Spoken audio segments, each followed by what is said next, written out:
देख, अनीमिया शुरू से करने से पहले हम लोग एक बेसिक जान लेते हैं हीमोस्टैसिस के बारे में। ठीक है।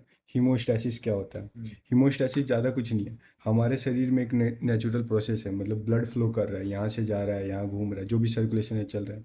कहीं पे भी कटेगा या फिर कहीं पे भी लीकेज होगा तो हमको उसको पाइप को बंद करना पड़ेगा, क्योंकि लीकेज ना हो। उसी को हीमोस्टैसिस बोलते हैं। हीमोस्टैसिस कुछ नहीं है कि अगर कहीं पे भी मतलब कोई कट वट हुआ या फिर कोई लीकेज विकेज हुआ तो वहाँ पे क्लॉट बनता है, ताकि उसका जो नेचुरल फ्लो है वो चलता रहे। ठीक है। तो हीमोस्टैसिस क्या है? Natural process by which the body stops bleeding and maintains blood in a fluid state within the blood vessels. It involves a series of regulated steps that prevent and stop bleeding when a blood vessel is injured. मतलब ऐसा नहीं है कि एक बार में हुआ direct हो गया, मतलब एक सीरीज ऑफ स्टेप्स है, कास्केड प्रोसेस। कास्केड प्रोसेस मतलब क्या होता है कि मतलब 10 स्टेप का प्रोसेस हो गया, मतलब एक लंबा प्रोसेस है। ये इस पे काम करेगा, ये इस पे काम करेगा, इस पे काम करेगा, ऐसे ऐसे कर करके लास्ट में जाके क्या करेगा? क्लॉट बनाएगा। ठीक है। तो जो नॉर्मल हीमोस्टैसिस है वो तीन चीज पे डिपेंड करता है: ब्लड वेसल्स पे, ठीक है, प्लेटलेट्स पे और क्लॉटिंग फैक्टर पे। ठीक है। अगर ब्लड वेसल्स में मान लो कोई डैमेज हुआ, ठीक है, तो ब्लीडिंग होगा। तो ब्लड वेसल में अगर वैस्कुलर प्रॉब्लम देन अगर होगा तो प्रॉब्लम होगा। प्लेटलेट्स में प्रॉब्लम होगा तो भी ब्लीडिंग होगा। हीमोस्टैसिस किस पे डिपेंड कर रहा है? ब्लड वेसल, प्लेटलेट और क्लॉटिंग फैक्टर, तीनों में कोई भी प्रॉब्लम होगा तो होगा ब्लीडिंग। तो अगर ब्लड वेसल में प्रॉब्लम हो, मान लो कि कट हो गया, तो ब्लीडिंग होगा। ठीक है। या फिर प्लेटलेट्स, में अगर कोई प्रॉब्लम होगा तो ब्लीडिंग होगा। जैसे प्लेटलेट्स किसी का घट गया तो ब्लीडिंग होगा।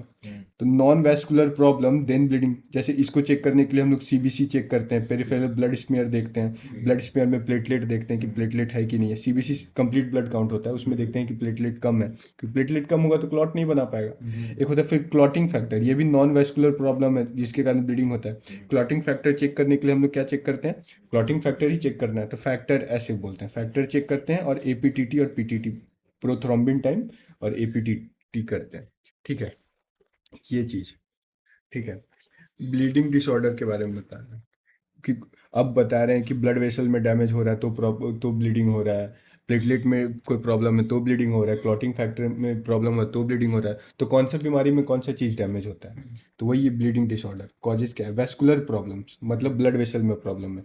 तो उसके लिए याद रखना एचएसवी। जैसे हेरिडेटरी हेमोरेजिक टेलेंजिटिसिया, इसको बोलते हैं ऑसलर वेबर रेंडर सिंड्रोम। याद रहा तो ठीक है, नहीं याद तो बोल। एच तुम इसको ऑसलर वेबर सिंड्रोम भी लिख सकता है। ठीक है।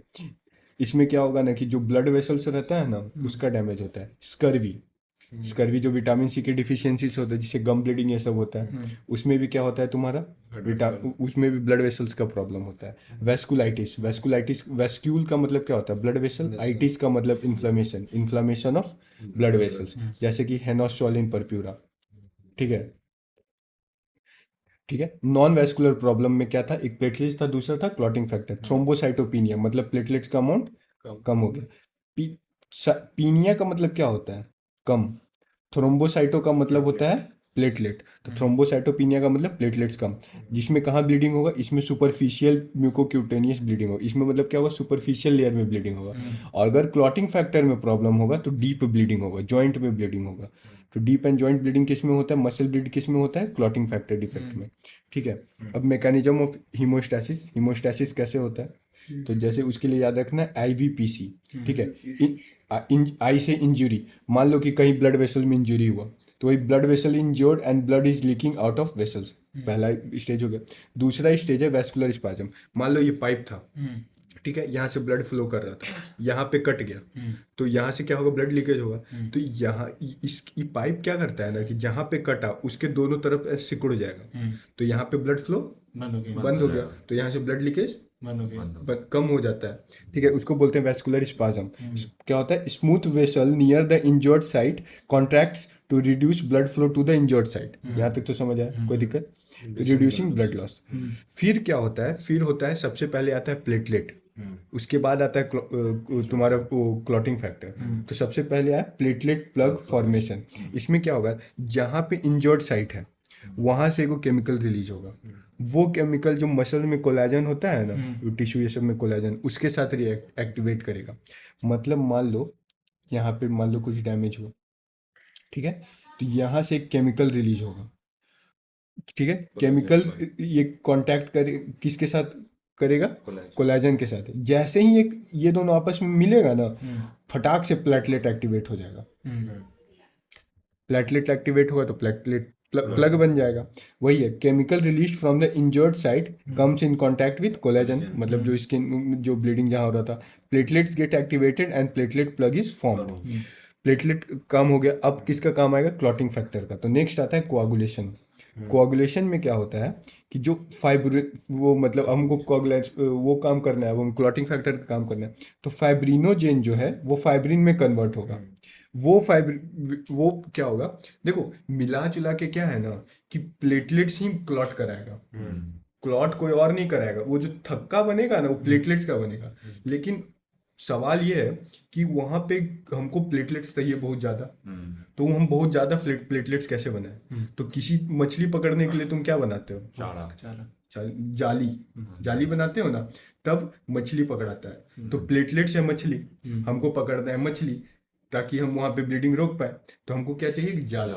तो जाला किसका बनाते हैं, वही वहीं पे क्लॉटिंग फैक्टर काम आता है। क्लॉटिंग फैक्टर क्या करता है, फाइब्रिनोजेन को है जो फाइब्रिन में कन्वर्ट कराता है। फाइब्रिन जो है एक जाला बनाता है, जाला जो है प्लेटलेट्स को ट्रैप करता है। और प्लेटलेट्स ट्रैप हो गया तो हो गया काम। समझा, फिर से बताए। Fibrinogen is converted to fibrin, which forms a mesh that traps more platelets and erythrocyte producing clots। ठीक है, अब कोagulation में दो पाथवे होता है, एक होता है इंट्रिंसिक पाथवे, एक होता है एक्सट्रिंसिक पाथवे। सुना होगा। इंट्रिंसिक का मतलब क्या हो गया, अंदर का। मतलब ये ब्लड वेसल्स था, तो यहाँ ब्लड वेसल, यहाँ से जो पाथवे शुरू होगा वो है इंट्रिंसिक पाथवे। एक्सट्रिंसिक पाथवे मतलब यहाँ पे सेल होगा, यहाँ पे टिश्यू होगा ना, तो यहाँ से भी ये लोग काम करना शुरू करता है इसको रोकने, इसका ब्लीडिंग रोकने के लिए, extra cell, extra vascular cell. ठीक है, तो उसको हम लोग क्या बोल दिए, extrinsic pathway. Intrinsic pathway in damaged vessel wall, और extrinsic pathway trauma to extra vascular cell. अब यहाँ से ब्लड निकलेगा तो यहाँ का सेल तो डैमेज होगा ना जी, तो ये भी तो बोलेगा भाई तुम रुको ना। तो यही, तो अब ये लोग आपस में क्या होगा, बहुत लंबा एक मैकेनिज्म है कि जो जितना क्लॉटिंग फैक्टर है सबका, तो एक complex mechanism of coagulation factor होगा। उसके बाद जो लास्ट का स्टेप है हम वो बता रहे हैं, जो प्रोथ्रोम्बिन है वो थ्रोम्बिन में कन्वर्ट होगा। ठीक है, प्रोथ्रोम्बिन 2 नंबर है, थ्रोम्बिन भी 2 नंबर है। वो प्रोथ्रोम्बिन है इनएक्टिवेटेड, वो एक्टिवेटेड में कन्वर्ट होगा किसके प्रेजेंस में, 5 नंबर में। ठीक है, ये जो थ्रोम्बिन है वो फाइब्रिनोजेन को फाइब्रिन में कन्वर्ट करेगा। ठीक है, वो फाइब्रिनोजेन 1 है, फाइब्रिन 2 है। फाइब्रिनोजेन को फाइब्रिन में कन्वर्ट करने के लिए थ्रोम्बिन चाहिए, थ्रोम्बिन को चाहिए, थ्रोम्बिन को हमको चाहिए, तो उसके लिए प्रोथ्रोम्बिन से बनेगा फैक्टर 5 के प्रेजेंस में फाइब्रिन बन गया। फाइब्रिन अब क्या बनाएगा तुम्हारा, मेश, मेश बनाएगा। अब मेश में क्या, मेश इसमें क्या ट्रैप हो जाएगा, प्लेटलेट्स, और क्या बन जाएगा, वही क्रॉस लिंक फाइब्रिन क्लॉट। समझा, तो इसको बंद कर दो।